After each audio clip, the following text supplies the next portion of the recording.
Shalom, shalom, ravi de vous retrouver pour un nouveau sujet de méditation tiré de la première épître de Jean, chapitre 3, versets 10 à 12. Et je lis: Par ceci sont rendus manifestes les enfants de Dieu et du diable. Quiconque ne pratique pas la justice n'est pas de Dieu, et celui qui n'aime pas son frère. Car c'est ici le message que vous avez entendu dès le commencement, savoir que nous nous aimions l'un l'autre. Non comme Caïn était du méchant et tua son frère. Et pour quelle raison le tua-t-il? Parce que ses œuvres étaient mauvaises et celles de son frère étaient justes.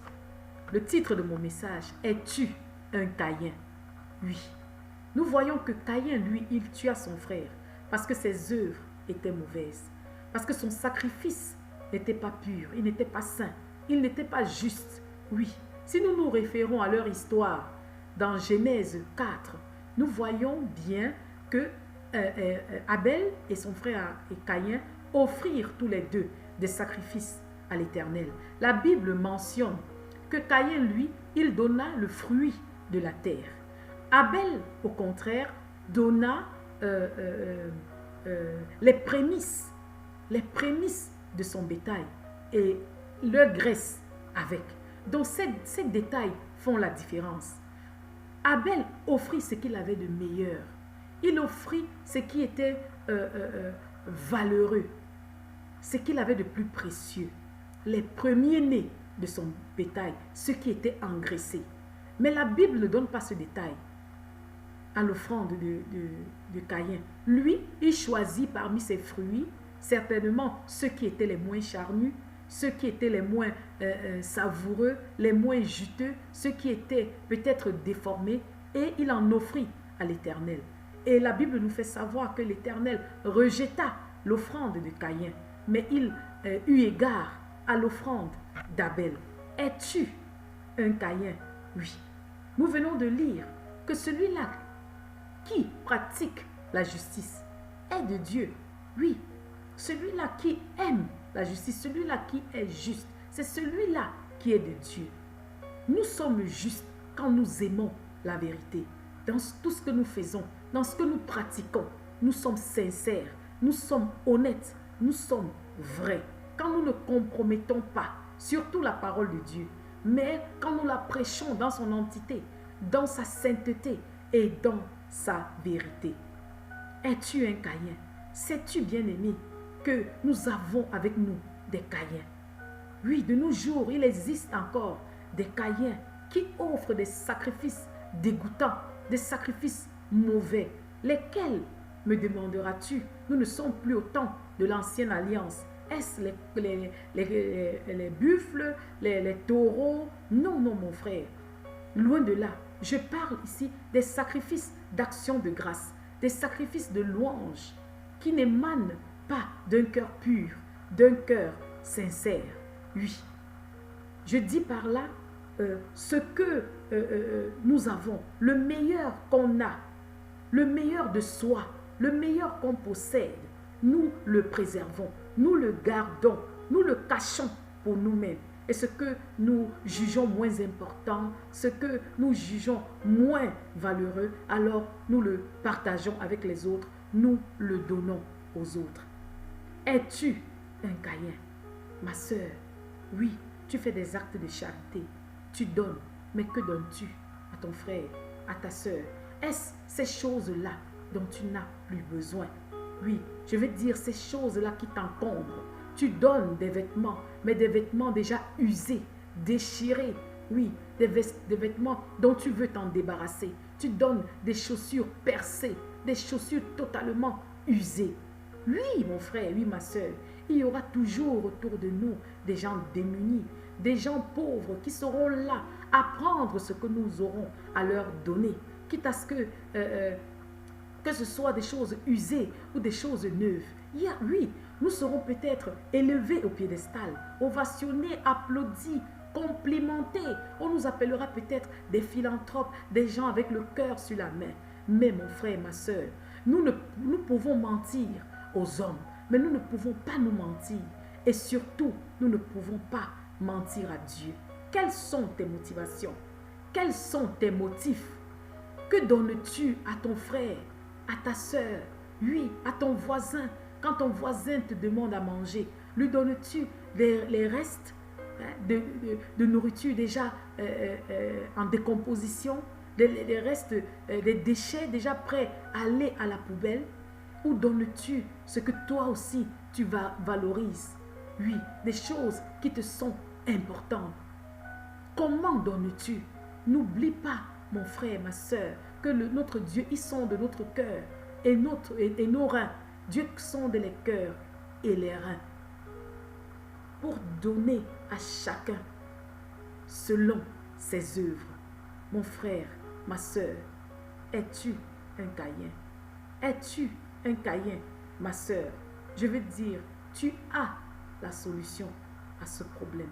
Tu connais la solution, mais tu refuses de la partager avec les autres. Non, tu veux les voir, eux aussi, passer par la même misère que toi, par les mêmes souffrances que toi. Tu refuses de donner, de partager. Tu reçois gratuitement cette bénédiction, mais tu refuses toi aussi d'être de nouveau une bénédiction pour les autres. Es-tu un Caïn? Es-tu un Caïn, mon frère?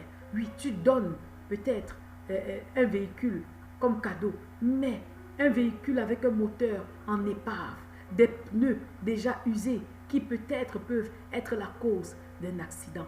Comment donnes-tu, mon frère? Qu'est-ce qui t'anime? Donnes-tu pour être vu, applaudi? Préfères-tu l'honneur qui vient des hommes au lieu de l'honneur qui vient de Dieu? Es-tu un Caïn? Dieu n'agrée pas le sacrifice de Caïn. Il est dégoûtant. Oui, c'est un sacrifice mauvais parce qu'il n'émane pas d'un cœur juste, d'un cœur pur. Si nous sommes de Dieu, alors nous allons pratiquer la justice. Nous allons lui ressembler. Oui, mon frère, oui, ma soeur, même dans le corps de Christ, même dans nos assemblées bien-aimées, nous voyons, nous remarquons aussi des Caïns. Oui, je veux dire que les messages qui sont parfois donnés, les messages, la parole de Dieu qui est diffusée, oui, est diluée, elle est raffinée, juste là pour chatouiller les oreilles, juste là pour rendre la congrégation confortable dans son péché, confortable dans sa mauvaise voie. Oui, mais la parole de Dieu, la parole qui peut booster, la parole qui a de l'impact, la parole de Dieu qui est esprit et vie, vraiment dans toute sa vérité, qui a l'impact dans la vie du chrétien. Oui, la parole là, qui seule peut pousser le chrétien à changer son mode de vie, à abandonner sa mauvaise voie et à revenir sur le droit chemin, qui peut pousser les gens à se détourner du mal et se tourner vers Dieu.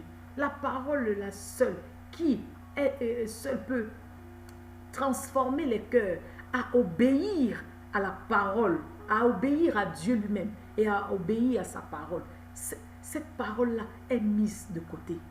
Oui, cette parole-là est délaissée au profit des messages qui endorment le peuple de Dieu, des messages plutôt qui les poussent à persister, à persévérer dans le mal. Oui, es-tu un Caïn, mon frère, qui te refuse de donner le meilleur que tu as, de communiquer au peuple de Dieu le talent, le meilleur que Dieu t'a donné? La parole de Dieu qui seule peut faire sortir l'homme du bourbier du péché, du gouffre du péché, et le catapulter dans la lumière de Dieu. Parce que tu as peur de voir les membres de ton assemblée partir, de voir ceux-là qui financent l'église s'en aller. Es-tu un Caïn? Es-tu un Caïn? Dieu peut-il compter sur toi avec ce qu'il te donne? Oui, je pose la question à toi, ma soeur, à toi, mon frère. Quel est ce temps-là que tu donnes à Dieu? Est-ce ce temps dont tu n'as pas besoin?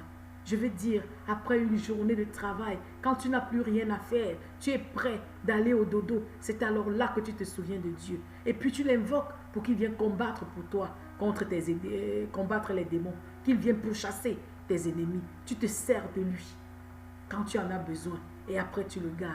Es-tu un Caïn? Es-tu un Caïn? Si Dieu nous donnait toujours ce dont nous n'en avions jamais besoin, où en serions-nous? Mais souvenons-nous qu'il nous donna son Fils unique. Il n'en avait pas deux. Ce qu'il avait de plus précieux, le Dieu Tout-Puissant, le planta sur la terre, afin que toi et moi, nous soyons sauvés.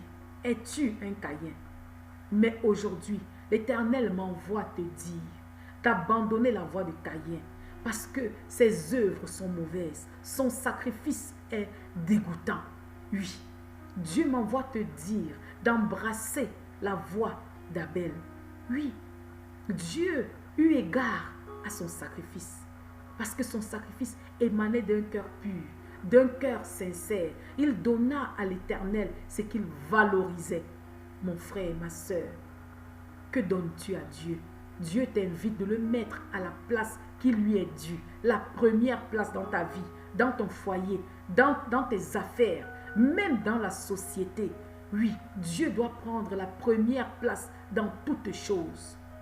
Dieu m'envoie te dire de suivre les pas d'Abel, de ne pas donner toujours ce dont tu ne valorises pas, mais de donner aussi ce que tu valorises, ce qui t'est précieux. Oui, mon frère, oui, ma soeur, parce que Dieu, il nous donne les désirs aussi de nos cœurs. Dieu m'envoie te dire de suivre les pas d'Abel, de te donner entièrement en sacrifice, oui, corps, âme et esprit, de nous donner en sacrifice vivant. Dieu veut notre être entier. Oui, nous devons l'adorer dans ce que nous faisons. Nous devons l'élever, lui rendre gloire, grâce dans nos actes. Dieu veut prendre la première place. Alors aujourd'hui, le Seigneur te demande d'abandonner la voie de Caïn, d'embrasser celle d'Abel.